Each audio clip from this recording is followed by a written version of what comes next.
The Samsung approach is being seriously challenged by several smartphone makers in 2026. With so many great options out there right now in the high-end space, there's less and less of a reason to stick to the safe option these days. I've had quality hands-on experience with the Galaxy Ultra's best competition. Today I want to tell you why I think there's merit in picking something a little different this year. Hey guys, I'm Ryan Thomas and I am, contrary to popular belief, actually a big fan of the Galaxy Ultra line, including this year's S26 Ultra. I think it manages to remain the best all-rounder. It's seen a few nice little upgrades and touches this year. However, I am also a bigger fan of hardware innovation. In fact, this concept of upgrading hardware is so deep-rooted in me that I got very upset at when Mercedes put out that 4-cylinder C63, despite the fact that performance, absolutely smokes the old 6.2 litre V8 lumps. But I just want to see that V8, man. In phones, I don't want cameras propped up by software, although I'm sure the overall image quality could even be considered better. I want the full hardware experience. It's why I took such a liking to the OnePlus 12, the Huawei P30 Pro, and latterly the Pura 80 Ultra. And this year, I've been blessed by Vivo, Oppo and Xiaomi all launching their Ultra phones in Europe, the big three Chinese Ultras. And there's hardware here that simply needs to be used to be appreciated. By the way, if you enjoy the content we make here, then please do consider hitting subscribe to help us hit our goal of 500,000. Thank you very much. Despite their outward appearance, there are some specs and features here that can be found across all the Ultras, including USB 3.2 connections, Wi-Fi 7 support, some sort of 200 megapixel camera somewhere on the stack, Ultra HD 4K 120p recording, 8K 30, and the Snapdragon 8 Elite Gen 5 with Adreno 840 GPU. All phones either have 12 or 16 gigs of RAM, and none drop below 256 gigs of storage. So they're all clearly high-end models, and with price tags to reflect, because none of them come under £1,200.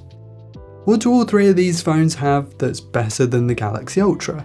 Well, the obvious one is battery life and charging. These three are in a league of their own when it comes to cramming as much of that stuff into a phone as possible. Even the smallest battery on here, the 6,000 mAh cell in the Xiaomi 17 Ultra, is 20% larger than that found in Samsung's hottest model, with 50% higher wattage wired charging and double the wattage of its wireless charging. That not only makes the Xiaomi 17 Ultra last longer but top up quicker, and that's not limited to the Xiaomi. All three of these are excellent in this regard, absolutely top tier. It means you can go further, use your phone longer with less range anxiety, and crucially, if you forget to charge your phone overnight and you need to top it up quickly in the morning, all three of these are going to give you that super fast top up time in the morning before you head out the door. And honestly, having been in that situation many times, very useful feature. Perhaps their biggest differentiator, and the thing that is clearly different in the physical hardware when you hold them, those camera bumps. And inside those dinner plates is a selection of hardware that one way or another scales up on the Samsung. All three Chinese Ultras house considerably larger telephoto sensors with quadruple the resolution and the ability to capture far more light.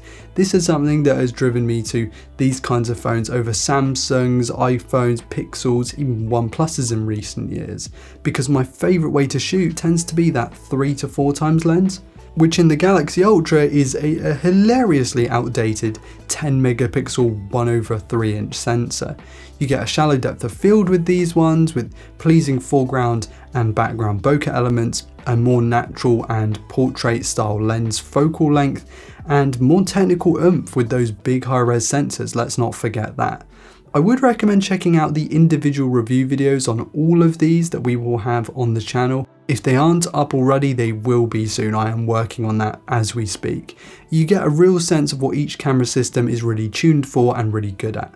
As good as the Oppo and the Vivo have been though, I have to give my particular favourite mention to the Xiaomi 17 Ultra. For me, it tends to get pretty much everything right, and it's an easier system to use if what you're after is characterful, interesting JPEG straight out of camera. I feel like it manages to balance basically everything hardware-wise pretty well, but ironically it's the software processing where I found this to be, well, the thing that keeps it at the top of my list. though the Vivo X300 Ultra probably takes the overall crown if what you're after is basically just massive sensors across the board, brute forcing it. Because where other models have sort of cut down ultra wide cameras or something else, this has a truly massive, and I mean impressive, 1/1.128 inch 50 megapixel ultra wide that pairs really nicely with its 1/1.12 inch 200 megapixel 35mm camera. A truly odd setup, but one that I very much appreciate for its immense hardware inside. The Galaxy has its own tricks up its sleeve though. The S Pen is unique to the Galaxy Ultra. It comes in really handy if you're the type to require it. Dex is a fantastic desktop environment that I've personally used a fair few times myself. One UI is for me probably the best flavour of Android still going, thanks to its superb long-term software support and a solid user experience with minimal bloat. It just feels a lot more polished is probably the word I'd use.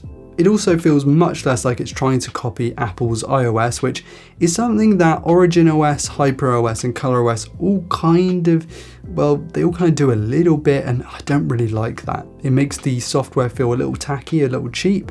And then there's the simple fact that the Galaxy is just more widely available to basically everyone, which is something that, sure, these three are trying to combat in Europe, where they have now become available where they used to be exclusive to China, but they're still not making their way across the pond to the US, which is a truly massive market. Of course, we always come back to the Galaxy S26 Ultra. It seems to be a reference point, the benchmark, the comparison metric, and that gives the S26 Ultra itself some serious weight and some consideration.